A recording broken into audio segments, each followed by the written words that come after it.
morning. I'm pleased to welcome you here today on behalf of the United States District Court. We extend our thanks to the Indianapolis Motor Speedway for hosting today's naturalization ceremony. Congratulations to all of today's citizenship candidates for making it through the naturalization process and becoming United States citizens. Before we begin today's ceremony, I have a few brief announcements for our citizenship candidates. You should have received a white envelope at check-in containing important information on next steps after today's ceremony, such as updating your Social Security record and your application form to apply for a United States passport. The passport form is provided for your convenience. Once filled out, you can submit the form at your local post office for processing. You also received a voter registration form on your chair. You can complete this at your convenience and mail it to the address on the back of the form, or you can also submit this online. Please note that there are several media outlets present for today's ceremony, and you may also see USCIS personnel taking photos during the program. At the end of the ceremony, please remain in your seats. You will be called forward at that time to receive your certificates of naturalization. We will open court in just one moment. Thank you.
All rise. The United States District Court for the Southern District of Indiana is now in session. Chief Judge Tanya Walton Pratt presiding. Good morning, everyone. You may be seated. Welcome to this very special naturalization ceremony. My name is Tanya Walton Pratt, and I am the Chief Judge of the United States District Court for the Southern District of Indiana.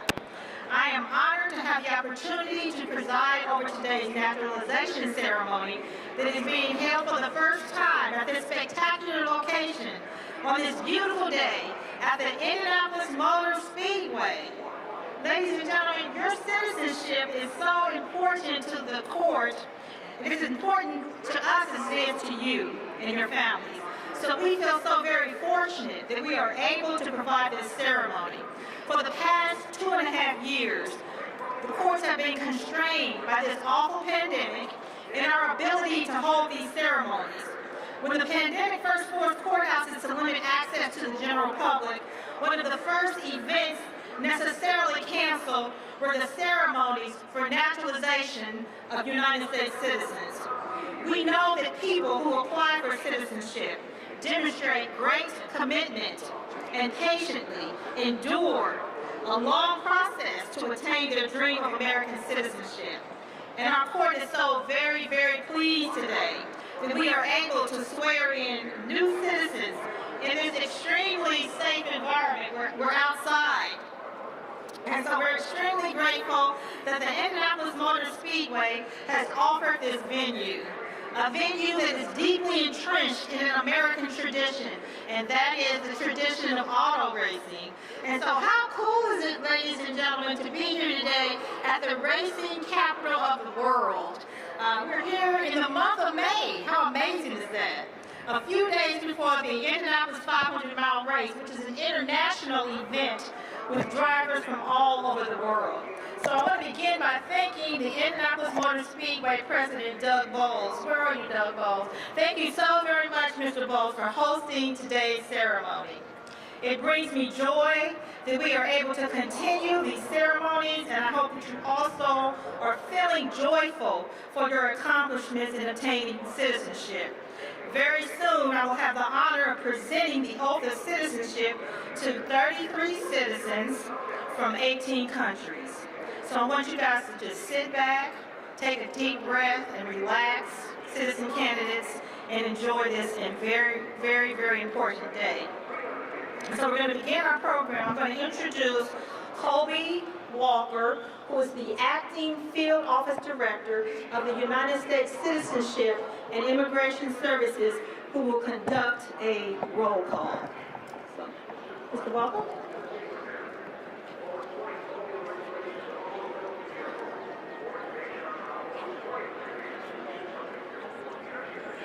Thank you, Your Honor. So I have a list of countries, and these are important countries. These are your countries of former nationality. So when you hear your country of former nationality called, if you would all please rise.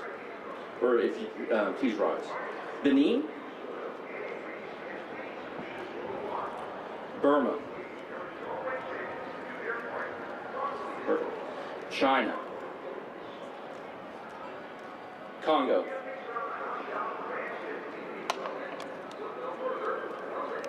Cuba,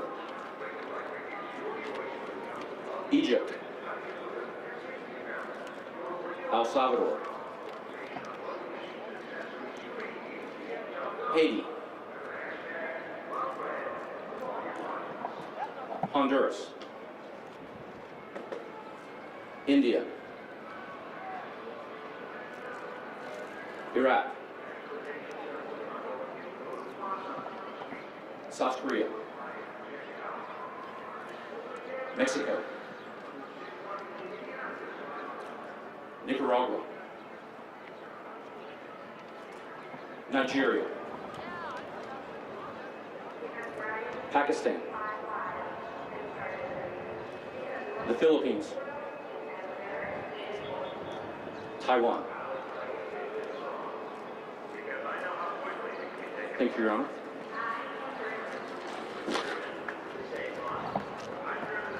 Thank you. All right, ladies and gentlemen, it's now time for you to become citizens. At this time, I would ask that all applicants for citizenship please stand, if you are able, and raise your right hands to take the oath of allegiance to your new country. So just put your paperwork in your chairs, because we need those hands held high. Raise your right hands. Do you and each of you hereby declare on oath that you absolutely and entirely renounce and abjure all allegiance and fidelity to any foreign potentate, prince, state, or sovereignty of whom or which you have heretofore been a subject or citizen? Do you declare that you will support and defend the Constitution of the United States and the laws of the United States of America against all enemies, foreign and domestic, that you will bear true faith and allegiance to the same, that you will bear arms on behalf of the United States when required by the law, that you will perform non-combatant service in the armed forces of the United States when required by the law, that you will perform work of national importance under civilian direction when required by the law, and that you take this obligation freely without any mental reservation or purpose of evasion, so help you God. If so, please respond by saying, I do. Congratulations, ladies and gentlemen.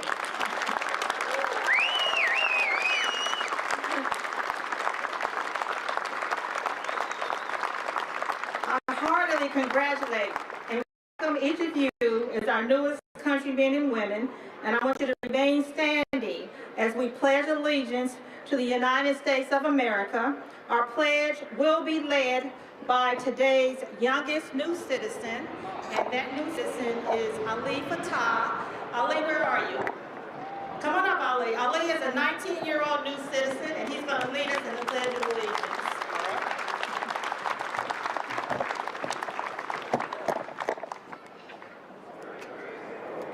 Hello, my name is Ali Fatah. I am from Iraq.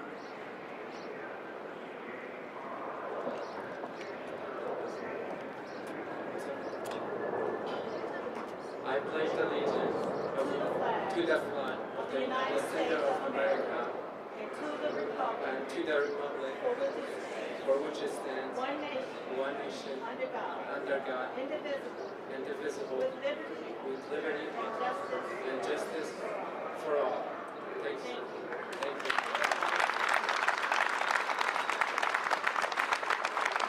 All right, you may be seated, everyone. Please be seated.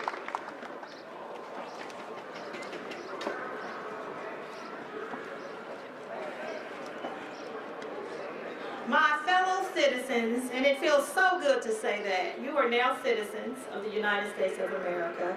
Since its inception, this country has been blessed with a constant infusion of people from all over the world who brought their creativity, their heritage, and their culture. It is undisputable that the United States of America is a nation of immigrants.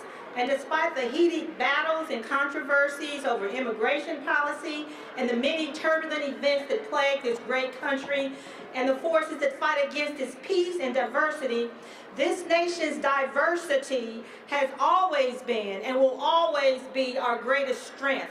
And we are so pleased to welcome you, our fellow citizens. As citizens of this great country, you will no doubt encounter challenges and struggles. We all do. That's just a part of life. But you will also encounter unbridled freedom and opportunity. There is more opportunity in this country, the United States of America, than any other place in the world. With that in mind, I want to share with you, my new citizens, my new brothers and sisters citizens, a little bit about the citizen that you are about to become. You may hear voices in this land say that there is only one true American religion. Do not believe it. As an American, you may freely and openly be a Christian, a Jew, a Hindu, a Buddhist, a Muslim, or you may adhere to any other religion or no religion at all. The decision is yours. You may hear voices in this land say that there is only one true American way to think and believe about political matters, economic matters, and social matters. Do not believe it.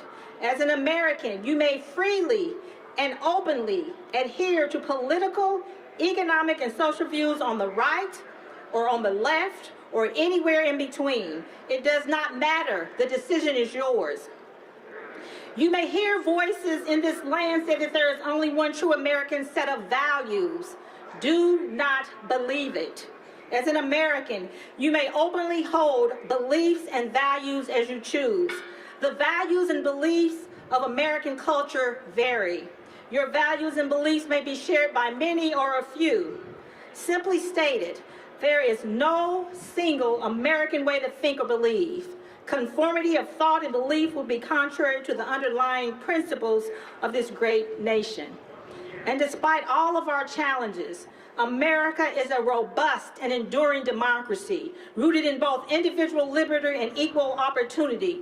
It's what I strive for every single day as a federal judge. And I'm going to ask you this morning, and maybe this afternoon, this morning, to please do your part. The qualities long associated with our country are defining the ways we strive to treat one another with fairness, tolerance, compassion, equality, civility, and freedom.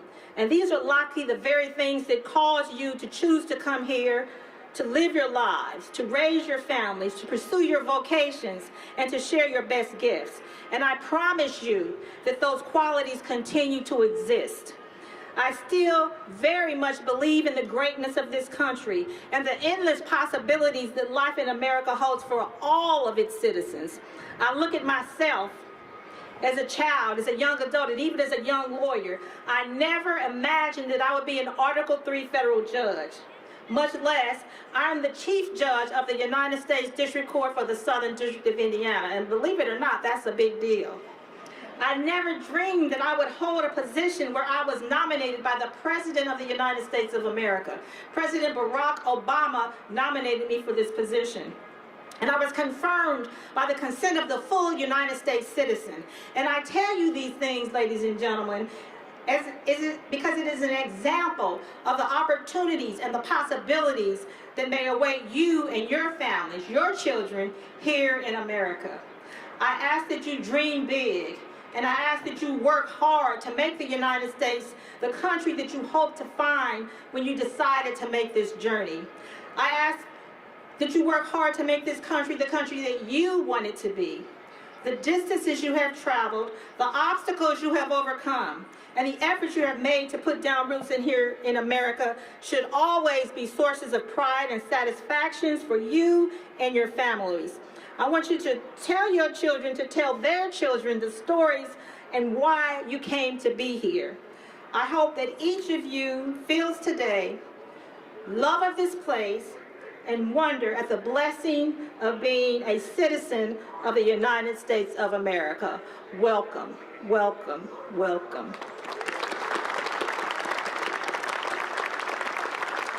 All right, we're now going to hear remarks from Doug Bowles, who is the president of the Indianapolis Motor Speedway.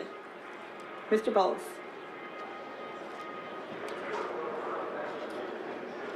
Well, thank you, Honorable Judge Walton. Those were amazing comments, and you are an example to all of us of what this country means. You can dream, and you can get places you can't even dream about. In fact, I'm in a position as president of the Indianapolis Motor Speedway that I could never have dreamed. And I hope for each of the 33 of you who took that oath today and joined us as citizens of the United States of America, you do not stop dreaming. The Honorable Judge was absolutely correct. It's those dreams that you have that will make a difference in our country.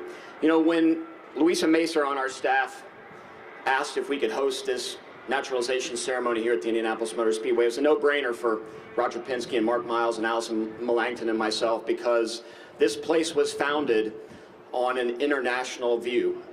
It was founded by 4 American businessmen, born in America, but they founded this country, or this racetrack, in 1909.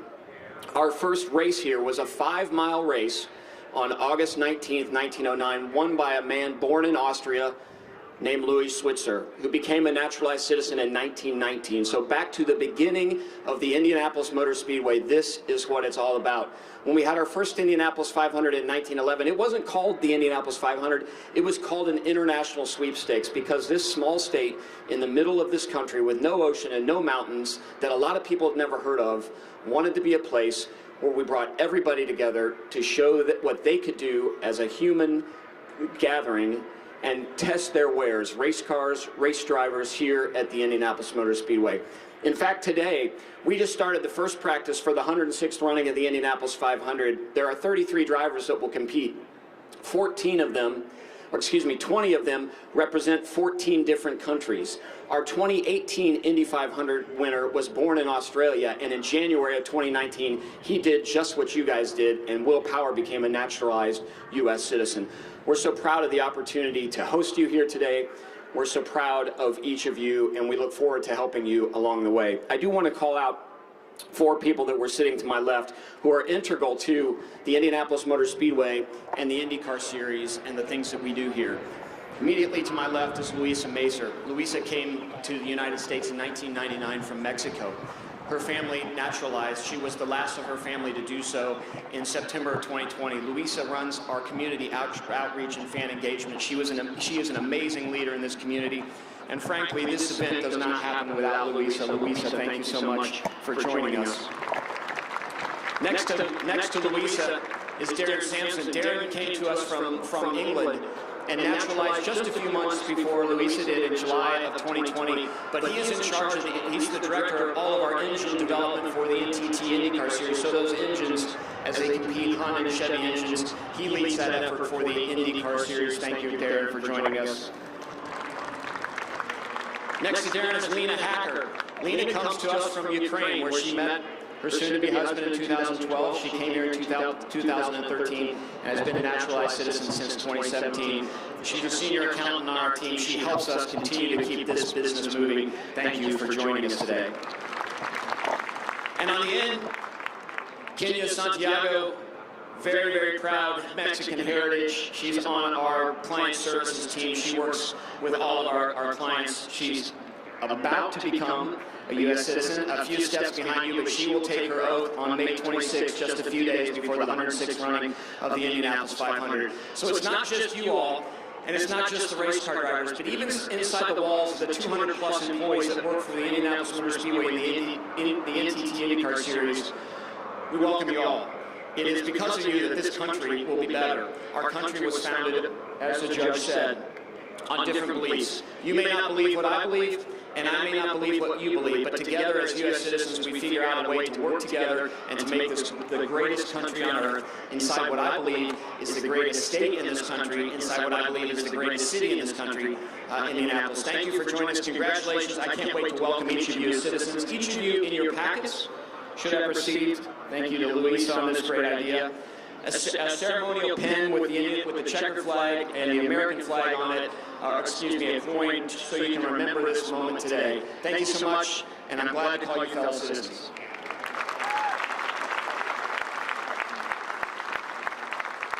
Thank you, Mr. Bowles. It's my understanding that the Speedway has some wonderful things planned for these 33 new citizens, so you guys are very lucky to have come in today, so I'm really proud and happy for you.